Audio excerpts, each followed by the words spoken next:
주의 말씀 앞에 있는 우리들에게 성령님께서 감화 감동하여 주셔서 하나님의 말씀을 하나님의 말씀답게 알아듣고 하나님 앞에서 길을 바르게 가는 우리의 걸음걸음이 더욱더 확실해지게 해 주시옵소서.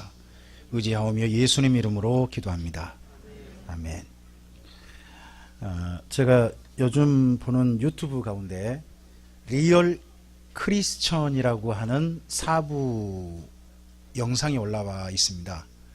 리얼 크리스천라고 해가지고 4부입니다. 1, 2, 3, 4부가 올라왔는데 최근 우리나라에 이슈가 되고 있는 구원론, 한국교회 구원론이 과연 올바른가? 혹시나 한국교회 구원론이 바른 구원론인가? 아니면 구원론을 좀 왜곡하고 있는가? 하는 거에 대한 우리나라에서 굉장히 유명한 신학 교수님이 책을 낸 거예요.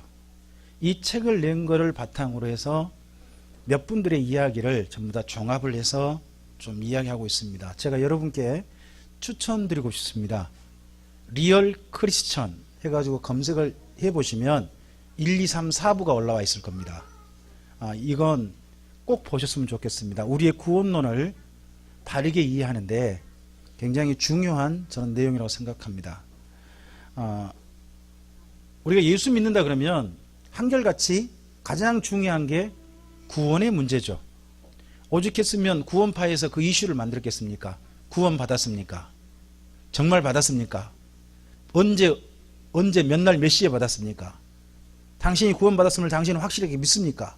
이런 질문을 가지고 우리나라 성도들에게 다가올 정도로 구원의 문제는 굉장히 우리들에게 민감한 문제고, 또 예수 믿었다 그러면 구원의 부분은 반드시 소망되는 그런 부분입니다. 근데 문제는 뭐냐 그러면 구원받았다 하는 말은 아는데 뭐가 구원받은 것인지, 뭐 구원받는다는 게 뭔지, 이런 내용이 제대로 정리가 안 된 경우가 의외로 많습니다. 여러분, 우리가 흔히 이렇게 말합니다. 예수 믿고 구원받으세요. 많이 쓰시죠? 많이 들으셨죠? 그럼 예수 믿고 어떻게 되는 게 구원받는 거예요? 그래서 죄사함 받는 거. 죄사함 받아서 어떻게 할 건데요? 죄사함 받는 게 왜 구원이죠? 이런 부분들에 대해서 우리가 상당히 많이 정리가 안 된 부분이 있습니다. 오늘 그 부분의 이야기를 저는 오바댜서와 관련해서 조금 좀 말씀을 드려보고자 합니다. 여러분, 우리가 길을 바르게 가는 교회라는 제목을 가지고 매월 첫 주 여기까지 한번 살펴보다 보니까 벌써 20번째가 넘었어요. 우리 길을 바르게 가는 교회라는 부분이. 그 중에서 우리 지난번에 에스겔을 보셨습니다. 그리고 에스겔과 에레미야 때 정도에 예루살렘의 멸망 때 오지 말아야 할 한 민족 때문에 쓰여지고 있는 이야기가 오바댜서입니다. 여러분, 파리도 저를 좋아하는 모양이네요. 여러분께서는 슬픈이고 힘들고 어려움을 당할 때 그때 더 힘들어질 경우는 어떤 경우일까요? 여러분들이 만약 힘들고 어려웠는데 더 소위 말해 억장이 무너진다 그럴 때 어쩔 때 그럴까요? 내가 힘들어요. 근데 어떤 한 가지 사건이 나를 더 힘들게 했어요. 그게 뭘까요? 마누라 배신. 비슷한 거죠. 제일 힘든 건 뭐냐 그러면 내가 힘들 때 가까운 사람이 도리어 나의 등을 쳐먹는 겁니다. 그 이야기가 쉽게 말하면 오바댜서입니다. 자, 예루살렘이 멸망했습니다. 바벨론에서 멸망했습니다. 근데 멸망할 때 그 나라에 바벨론 혼자 쳐들어온 게 아닙니다. 주변에 있는 작은 나라들의 용병을 다 청합니다. 용병 안 주면 어떻게 할까요? 니네 죽어. 이러는 겁니다. 그러면 자기 나라 안 망하게 하려면 어떻게 해야 됩니까? 용병을 보내야 되는 겁니다. 근데 용병을 적극적으로 보낸 나라가 있는데 그 나라가 에돔이었습니다. 왜 이 나라는 적극적으로 용병을 보내느냐? 용병을 보내서 그걸 갖고 먹고 사는 나라입니다. 나라의 땅에 나는 게 없어요. 땅은 넓어요. 근데 밭이 하나도 없어요. 밭을 일구면 된다고요? 강집사님이 가도 거긴 밭은 못 일궈요. 비가 안 와요. 그리고 산이 험해가지고 거기 목축을 하는데 목축도 제대로 안 돼요. 그럼 방법이 뭘까요? 그 땅에 살긴 살아요. 그래서 큰 정상적인 방법이 두 가지가 있는 거예요. 하나는 그 길이요, 산지인데 대신에 상인들이 가장 빠르게 통과할 수 있는 길이에요. 물건은 최대한 어때요? 옛날 물건은 실물이잖아요. 그러면 빨리 오가야 되잖아요. 그런 길 통로가 바로 에돔이라는 나라 속에 있었어요. 그래서 그 상인들이 하룻밤 먹고 갈 수 있는 곳곳에 도시들을 만들었어요. 그런 유명한 도시 가운데 여러분 인디아나 존스에 나오는 페트라라는 곳이 있습니다. 페트라. 한 번은 전 세계 모든 사람이 가보고 싶은 그런 곳이라 그러죠. 그런 곳이 자리 잡으면서 정상적인 방법으로 그걸 먹고 살았습니다. 그리고 사람들은 있는데 산지가 험하니까요, 운동을 많이 하겠죠. 산지가 험한데 맨날 산 오르면 그러면 체력이 좋겠죠. 그럼 체력 좋은 남자들 옛날에 어디 있을까요? 왜 그 군사죠, 군사. 그러니까 그 힘 좋은 남자들, 그 단련된 험악한 산지에 단련된 사람들을 용병으로 보내는 겁니다. 그러니까 정상적인 방법이 두 가지인 거죠, 그 당시에. 그리고 그와 함께 여러분 뭐 상인들은 많이 지나고 힘은 좋아요. 그럼 또 불법적인 방법이 뭐가 있겠어요? 예, 강도 짓거리. 이런 걸 통해 나라가 먹고 사는 나라였습니다. 근데요, 여러분 그런다 할지라도 여러분 강도 사이에도, 깡패 사이에도 을이란 게 있죠. 을이란 게 있지 않습니까? 여러분 깡패는 그럼 누구는 건들지 말아야 합니까? 깡패들이 제일 아끼는 사람이 자기 가족입니다.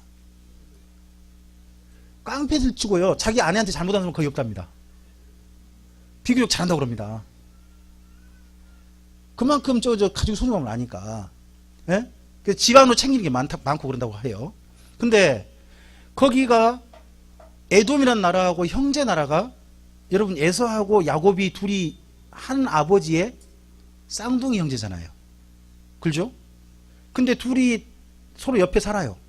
근데 이 유다가 멸망할 때 에돔이 온 거예요. 용병을 보내서 왔으면, 여러분 이럴 때 형제 나라가 별 수 없이 저쪽 그 바벨론의 압력에 의해서 군대를 보냈다고 합시다. 그럼 군대에게 여러분이라면 이제 가서 별 수 없이 나라는 멸망해요. 그럼 그럴 때 여러분은 어떻게 해주겠어요? 이럴 때 여러분 제대로 하면 이런 게 나옵니다. 쉰들러 리스트라고. 이런 영어가 나올 수 있는 거잖아요. 그러죠? 그런데 그 나라는 어떤 짓거리를 했느냐 이야기가 바로 거기 오바댜서입니다. 나라가 패망할 때 성에 들어가서 온갖 것을 약탈하고 심지어 보이는 모든 눈에 쓸만한, 우리 조금 이 가운데 있는 연세 많은 분들 말고 60세 이상은 다 죽습니다. 제가 50대니까 50대는 살려야지. 그리고 너무 어린 사람 또 죽이는 거예요. 그리고 중간대 사람들 남자 잡으면 어떻게 할까요? 노예로 파는 거예요. 또 이 자리에 있는 여자분들은요, 다 노예로 보내지도 않습니다. 근데 일부 쓸만한 사람들은 노예로 보내는데, 그 노예를 잡는데 앞장서던 나라가 이 나라라는 겁니다. 그 나라에 대해서 하나님이 어떻게 하시겠다 하는 말씀이 오늘 아까 우리 방소인 성도님 읽었던 말씀입니다. 내가 행한 대로 어떻게 하겠다? 내게 갚겠다. 여러분 우리가 구원의 문제를 이야기할 때마다 늘 걸리는 게 뭐냐 그러면, 구원을 어떻게 받아요? 라고 물어보면 믿음으로 받아요. 여러분 들었죠? 그럼 행함은요, 구원과 상관이 없어요, 있어요? 이 부분이 되게 지금 이야기가 곤란해요. 여러분 로마서라든지 갈라디아서를 읽어보면, 우리의 행함, 히브리서 같은 데 읽어보면 우리의 행함은 우리가 죄사함 받고 용서받는데 필요해요, 안 해요? 자, 여러분 에베소서 말씀 이 말씀 기억나실까요? 우리가 하나님의 선물로 그를 믿음으로 은혜로 말미암아 구원을 얻었나니 이는 우리의 행위로 말미암은 게 아니라 하나님의 선물이라. 그러면 우리의 구원은 행위와 관련이 있어요, 없어요? 먼저는 그 이야기 나온단 말이에요. 근데 갑자기 야고보서 가니까 거꾸로 말하는 거예요. 야고보서 갔더니 뭐라고 해요? 행함이 없는 믿음은 뿐만 아니라 한 가지 더 이야기한단 말이에요. 그의 믿음은 행함으로 말미암아 증명됐다. 그럼 행함이 없으면 믿음이 있어요, 없어요? 이게 뭐냐는 거예요, 도대체. 이 두 가지 이야기 속에서 늘 구원론의 긴장이 있어요. 근데요, 여러분 맨 먼저 기억하실 것은, 첫째, 구원은요 우리 존재가 달라지는 거예요. 여러분, 구원은 네 가지 측면이 있거든요. 오늘 네 가지를 꼭 정리하시고 가시는 거예요. 우리 걸어가는 길 가운데 구원받은 구원의 길을 가는 삶이니까. 첫째, 따라합시다. 구원이란 내 존재가 변화되는 것이다. 내 존재가 달라지는 거예요. 그럼 존재가 어떻게 달라지냐는 거예요. 그게 첫째, 하나님, 쉽게 말하면 하나님을 뵐 수 있는 존재로 달라지는 거예요. 자, 구원의 가장 먼저 기본적인 정리하시는 겁니다. 저를 따라서 해볼까요? 구원이란 하나님을 뵐 수 없는 상태에서 하나님을 뵐 수 있는 사람으로 달라지는 것이다. 여러분, 하나님을 뵈러 나가는데 필요한 게 뭐예요? 그럼 가장 먼저 기본 생각나는 게 구약 제사해야 돼요. 구약의 제사에서 하나님 뵈러 나갈 때 걸림이 되는 걸 없애야 되잖아요. 그게 뭐죠? 죄의 부분이에요. 그래서 뭘 드려요? 속죄제, 속건제를 드리는 거예요. 그래서 뭘 없애요?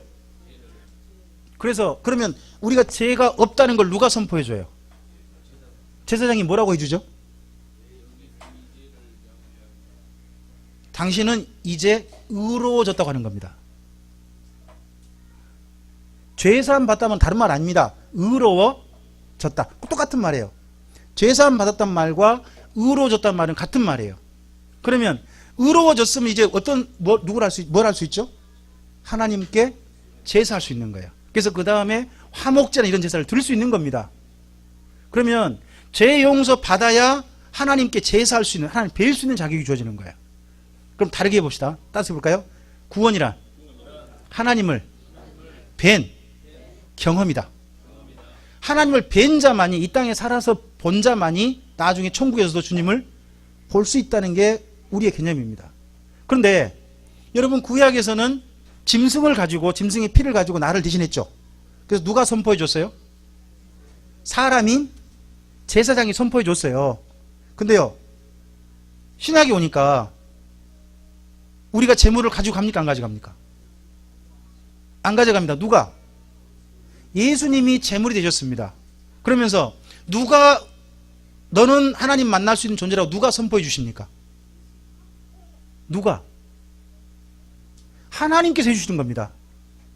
하나님께서. 구약에서는 누가 해줬는데? 사람이 했습니다. 근데 이제 신약에 오니까 신실하신 하나님께서 너는 나를 볼 수 있는 자가 되었다. 누구 덕분에? 내가 한 게 없다는 겁니다. 원래 구약에서는 재물 누가 가져야 됩니까? 예배 드리고 싶은 사람이 가져오는 겁니다. 그 재물에다가 누가 다 고백해야 됩니까? 자기가. 그리고 그 재물 누가 잡습니까? 그 짐승 자기가 잡습니다. 자기가 잡아요. 급히 그러면 제사장이 받습니다. 그러고 난 다음에 그 짐승을 찢는 작업 누가 합니까? 자기가 해야 됩니다. 해체 다 자기가 하는 겁니다. 살 좀 다 회를 채고, 그리고 내장 따로 빼고, 가죽 벗기고 하는 자기가 다 하는 겁니다. 그러면 제사장은 그 중에 살을 점점 나눈 그 살을 어떻게? 태우는 겁니다. 그래서 역할이 나눠져 있어요. 여러분, 구약의 제사 속에는 재물을 가져오고 재물을 잡고 재물을 해체하는 작업이 제사 드린 사람에게 하도록 되어 있습니다. 그런데 더 중요한 게 뭐냐? 이런 일을, 제사를 드릴 수 있는 자격은 모든 사람일까요? 한정되어 있었을까요? 누구만? 남자만, 하나 더. 그렇죠. 이스라엘 민족만. 그래서 구약에서는요, 구약 제사 속에서는 이방인들은 하나님을 뵐 수가 없었습니다. 그럼 이방인들은 뭐나 할 수 있느냐? 이것만 할 수 있습니다. 기도. 여러분, 기도는요, 성전 밖에서 하는 겁니다. 어떤 분은 기도가 하나님 앞에 나가는 거라고 하는데 아닙니다. 기도는요, 원래 성경상 보면 기도는 제사 밖에 있는 겁니다. 그래서 여러분, 성전을 이렇게 부르죠. 만민이 기도하는 집. 기억나십니까?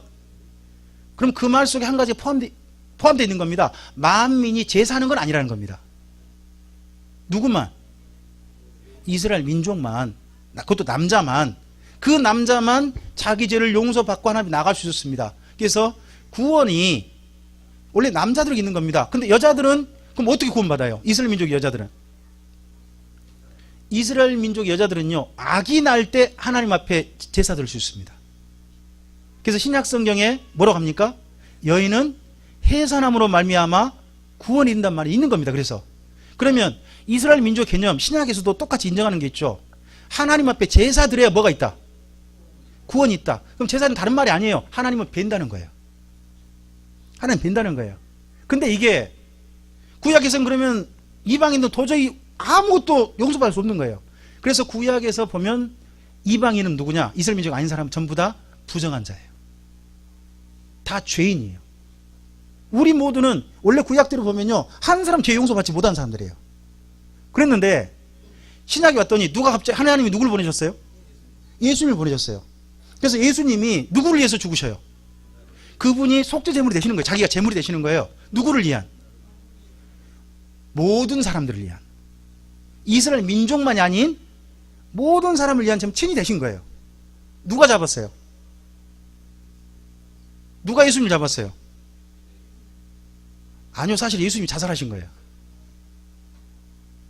예수님이 자기를 직접 드려버린 거예요. 우리가 잡았나요? 사실 아니에요. 그리고 그 피를 누가 받으셨어요? 직접.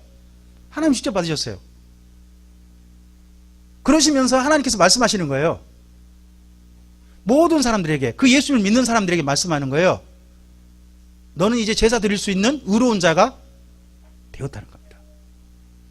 그래서 이 이야기를 쓰고 있는 이야기가 에베소서 2장이에요. 에베소서 2장에서 읽어보면 다른 이야기 아니에요. 이제 이방인도 하나님께 뭐 할 수 있는 자가 됐다. 예, 나아갈 수 있는 자가 되었다. 구약에서는 그렇지 못했는데 이제 예수님만 해서 우리도 어떤 사람이 됐다? 예배할 수 있는 사람이 되었다 하는 겁니다. 그러면 구원의 첫 번째는 이런 거예요.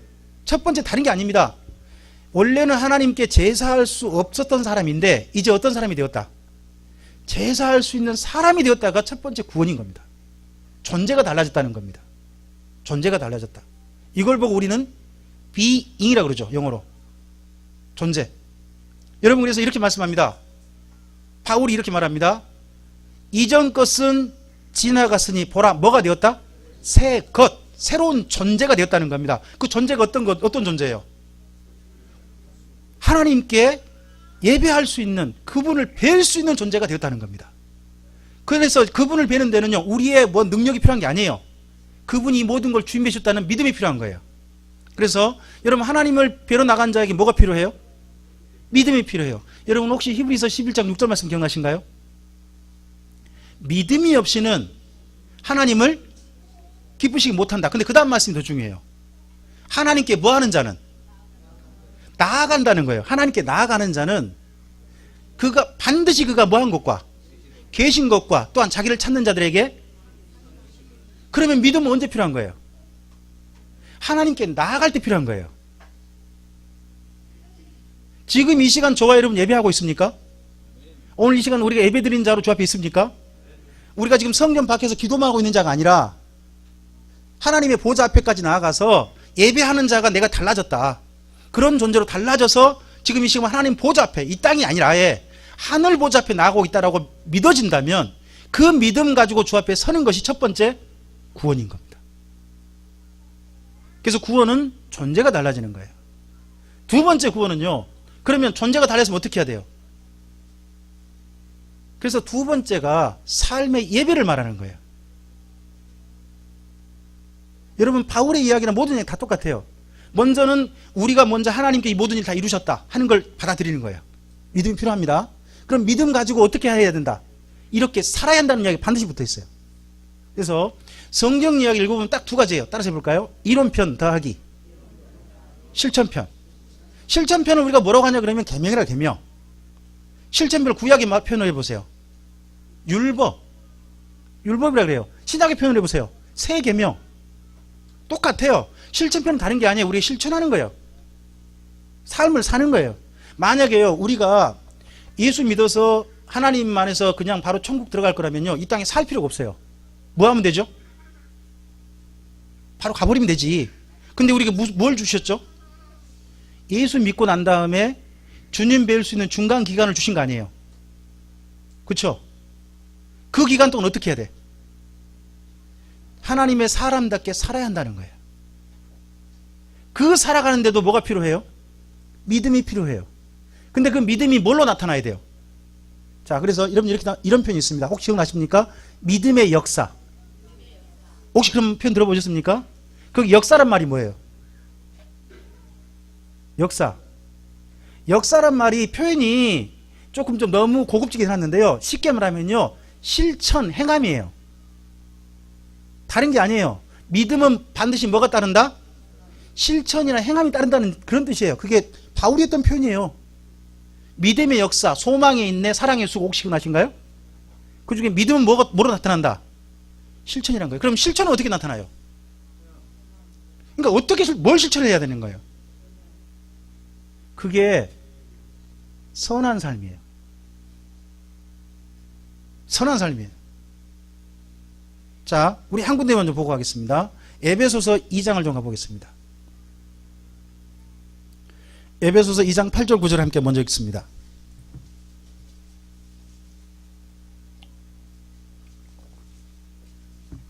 에베소서 2장 8절 9절 찾으셨으면 먼저 함께 읽어볼까요?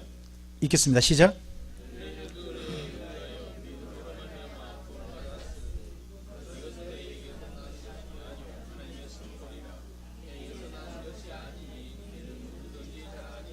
여러분, 우리가 하나님 뵐 수 있는 존재가 된 것은요, 우리가 한 게 아무것도 없어요.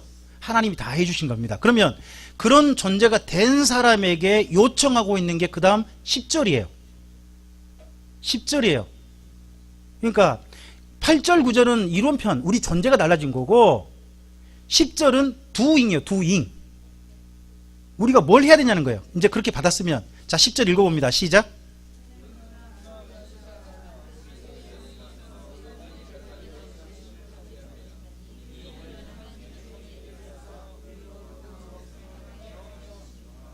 거기에 우리가 선한 일을 위해서 지음받다고 돼 있죠. 그럼 이제 살아갈 삶이 어떤 삶이에요? 그럼 다르게 이해해 봅시다. 율법은 어떻게 살아가는 거예요? 착하게 살아가는 이야기예요. 새 계명이 뭐죠? 살아간다는 게 다르게 어떻게 사는 거예요? 착하게 사는 거예요. 다른 이야기 아니에요. 성도의 삶이 이제 뭐 해야 된다? 착한 삶이 돼야 한다는 겁니다. 그럼요, 세 번째 구원입니다. 따라서 해볼까요? 우리의 세 번째 구원은 죽음이다. 여러분, 우리의 죽음이 구원해야 합니다. 우리의 죽음이 하나님과 영원한 결별이 아니라 죽음이 영원한 만남의 시작이어야 합니다. 그래서 우리 죽음도 바로 구원해야 합니다. 그리고 마지막 네 번째 구원은 뭡니까? 하나님 심판대 앞에 서는 겁니다. 한번 여쭤보겠습니다. 하나님이 심판대 앞에 섰을 때 하나님께서 사람들에게 해줄 두 가지 편이 있다고 봅니다. 저는 두 가지 이야기. 하나는 존재에 대한 존재, 또 하나 존재에 대한 심판이고, 또 하나는 그 사람의 삶에 대한 심판입니다. 여러분, 우리가 하나님 앞에 섰을 때 그때 들을 이야기가 뭘까요? 여러분, 그때 들을 이야기가 사실 칭의입니다. 그때 들을 이야기가, 너는 나를 영원히 만날 수 있는 존재가 되었다. 너는 죄사함을 받았다. 누구 덕분에? 예수님 덕분에. 사실 그 이야기가요, 여러분, 이 땅에 있는 게 아니라 주님 앞에 섰을 때 하는 겁니다. 주님께서. 그래서요, 칭의라는 용어가요, 법정 용어예요. 당신은 무죄하다. 이게 법원 선고예요. 여러분, 하나님께서 너는 의롭다라고 선고해 준 날이 언제예요? 지금 현재 우리 아니에요. 언젠가 모든 사람 심판하실 그날. 그럼 그날 심판을 미리 우리가 듣는 것 뿐이에요. 누구 덕분에?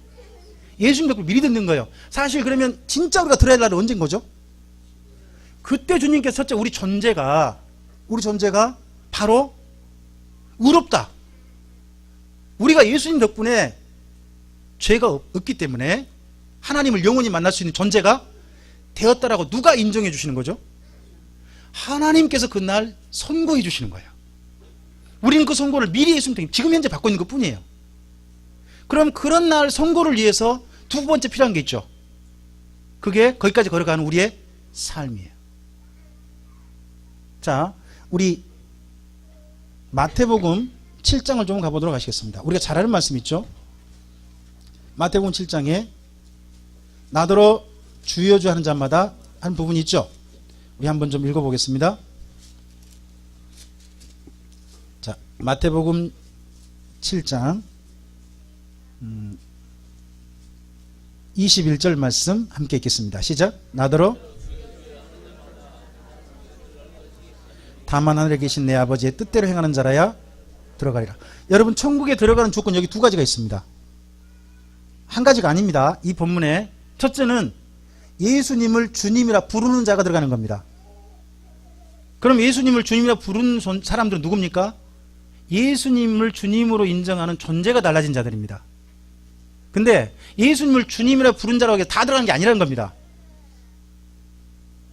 그런 사람 중에 두 번째가 뭐가 요청되죠? 아버지의 뜻대로 행하는 자가 들어가는 겁니다. 그래서 우리가 존재가 달라졌다면 반드시 뭐가 달라진다? 삶이 달라진다는 겁니다. 다르게 표현해 볼까요?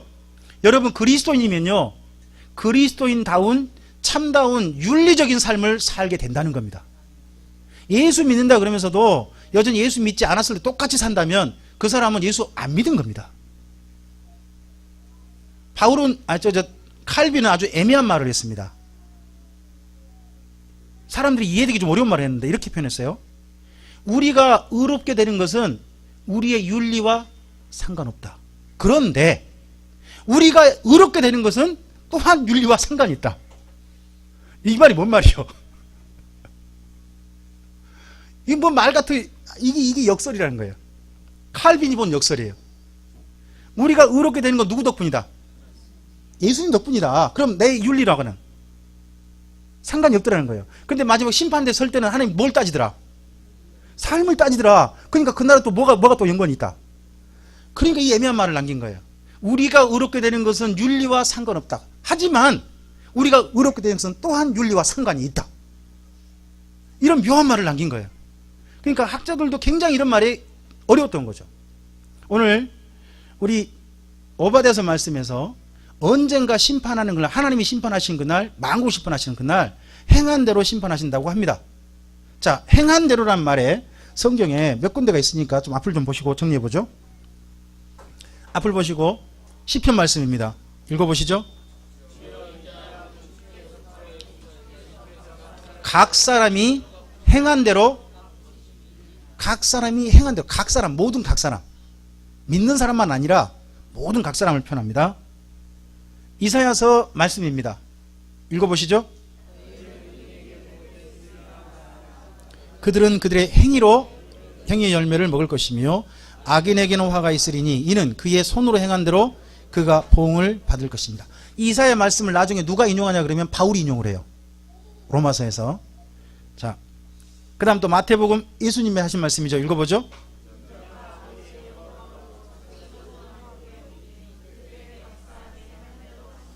여러분, 이 말씀은 누가 직접 하신? 예수님이 직접 하셨습니다. 각 사람이 뭐 한 대로? 그럼 저와 여러분이 행한 대로 갚기는 하신다는 거잖아요. 그죠? 로마서에 아까 있는 그 이사야서 말씀을 인용한 바울의 이야기입니다. 읽어보죠.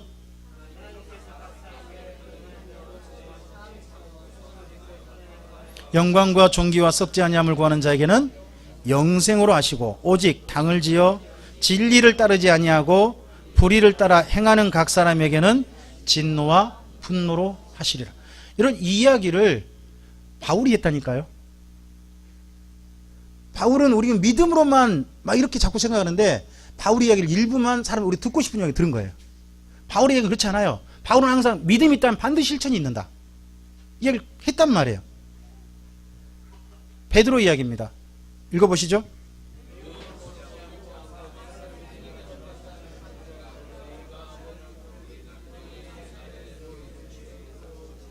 여러분, 각 사람의 행위대로 판단 언제예요? 심판날 하는 게 판단은 다른 말로 심판이라고 해요. 아버지께서 그러실 분이 우리 아버지시다. 그러니까 그날 우리도 어떻게 살았는지 반드시 그분 앞에 뭐를 받는다?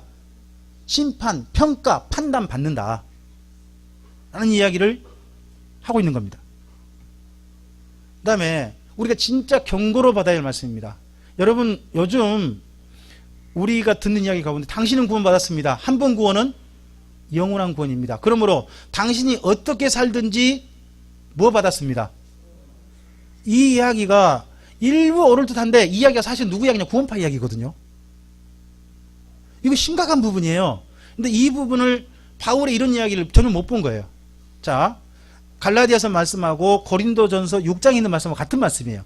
그 중에 갈라디아 말씀 좀 읽어볼게요. 읽겠습니다. 더러운 것과 오색과 우상숭배와 주술과 원수 맺는 것과 분쟁과 시기와 분냄과 당짓는 것과 분열함과 이단과 투기와 술취함과 방탕함과 또 그와 같은 것들이라. 자, 그 다음 말씀 잘 읽어보세요. 전에 너희에게 경계한 것 같이. 그럼 잠깐만요. 바울이 그러면 전에도 경계했다는 거죠. 누구에게? 여기가 누구예요? 갈라디아 교회에게. 이미 예수님 믿는 갈라디아 교회에게 경계했다는 거예요. 그럼 이 이야기는 예수 안 믿은 사람에게 한 얘기가 아니라 이미 예수 믿은 사람들에게 한 경고거든요. 뭐라고 했어요? 그 다음 읽어보죠. 이런 일을 하는 자들은, 그러면 여기 이런 일을 하는 자들 앞에다가 저는 이 말을 붙이고 싶어요.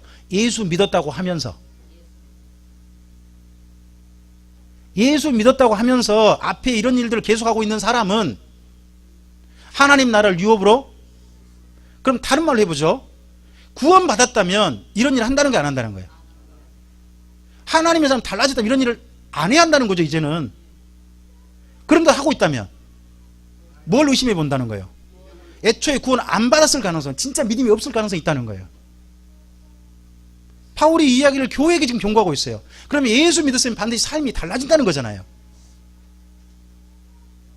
아니, 삶은 개차반이 여전히 똑같아. 여전히 똑같이 욕심 부려가지고 계속 하고 있고, 예수 믿고 난 다음에 욕심만 더 커졌지. 돈 벌고 싶은 욕심에다가 뭐만 더 커지나? 천국 가고 싶은 욕심 한 가지 더한 거지. 이런 식으로 예수 믿으면 그건 욕심으로 신앙생활 하는 거잖아요. 이 심각한 거죠. 그러면 우리는 뭘 꿈꿔야 돼요? 그날 심판대 앞에서. 저는 이 두 가지 표현이 우리의 표대라고 생각해요. 저는 예수님께서 하실 칭찬이 이 말씀이 우리 첫째 표대라고 생각합니다. 예수님께서 우리가 주신 표대거든요. 함께 읽어볼까요? 잘하였도다. 내가 적은 일에 충성하였음에 내가 많은 것을 내게 맡기리니 내 주인의 즐거움에. 여러분, 이날 이 이야기가 마지막 우리 삶에 대한 평가이기를 소원합니다. 우리 옆에 분에게 한 말씀만, 하나님이 되셔서 한 말씀만 해보십시오. 그날 그렇게 되길 소원하면서 잘하였다. 딱 이 말처럼 나옵니다. 다시 한 번만, 옆 사람에게 한 번 더 잘하였다. 여러분, 그날 우리 이야기 듣기 바랍니다. 근데 어떻게 하면 잘한 거예요? 두 가지. 앞에 두 가지. 착하고 또 하나. 예, 두 가지예요. 우리가 뭐 하면 잘한 거예요? 착하게 살면 잘한 거 또 하나요. 우리 해야 할 일에 충성되면 잘한 거예요. 이 두 가지 요청하셨어요. 그러면 율법이 뭐겠어요? 착하게 살라는 거고 우리가 진짜 해야 할 일에 충성하라는 거예요. 다른 거 아니에요. 이게 계명이에요. 이걸 베드로는 이렇게 표현했어요. 우리의 표대를, 우리의 목표를 이렇게, 삶의 목표를 이렇게 이야기해 줬어요. 제가 늘 강조하는 이야기이기도 합니다. 함께 읽어볼까요? 사랑하는 자들아, 거류민과 나그네 같은 너희를 권하노니 영혼을 거슬러 싸우는 육체의 정욕을 제어하라. 너희가 이방인 중에서 행실을 어떻게 해서 선하게 가지. 계속요. 너희를 악행한다고 비방하는 자들로 하여금 뭘 보고? 어느 날에? 오시는 날이 언제예요? 지금 이때가 아니에요. 이때가 아니에요. 오신 날이면 예수님 오신 날이잖아요. 그 날에 하나님께 누가요? 누가 하나님께 영광을 돌려요? 아니요, 안 믿는 사람들이, 우리를 비방했던 사람들이 그날 하나님께 영광 돌리게 만들어주라. 누구 덕분에? 너희들 덕분에. 너희 뭐 덕분에? 너희 선한 삶을 보고서 그날 그 지옥 갈 사람들, 하나님으로 영원히 떨어져 분리될 사람들이 뭐라고 인정해주고, 진짜 하나님의 판단은 옳습니다. 하나님이 그렇게 판단하시, 저는 아무 할 말이 여러분, 그렇게 될 정도 우리 삶을 살 목표를 가지시라는 거예요. 저는 성경에서 우리에게 주신 목표가 우리에게 너무나도 고상하고 우리 인생을 살아갈 예수 믿는 사람들에게 꼭 가져야 될, 결코 놓지 말아야 될 표대라고 생각합니다. 여러분, 이 목표를 가지고 걸어가는 사람을 보고 뭐라 그럴까요? 그 사람을 보고 시편 1편에서요 복 있는 자라고 해요. 여러분, 구약 성경에 복 있는 자란 단어가 세 단어가 있는데 그 중에 시편에만 나오는 복 있는 자라는 단어가 있어요. 그 말은 뭐냐 그러면요, 올바른 길을 한결같이 가는 자란 뜻이에요. 예제르란 말인데, 이 말은요, 이 올바른 길이 확정됐으면 흔들리긴 하겠죠. 어려움도 있겠죠. 근데 그 길을 어떻게 끝까지 그 길을 계속해서 완주하는 사람, 그 사람이 바로 복 있는 자라는 거예요. 우리가 예수님 안에서 새로운 삶의 목표가 정해졌습니까? 새로운 삶의 길이 보여졌습니까? 그렇다면 이 길을 한결같이 주님 오실 때까지 걸어갔으면 좋겠습니다.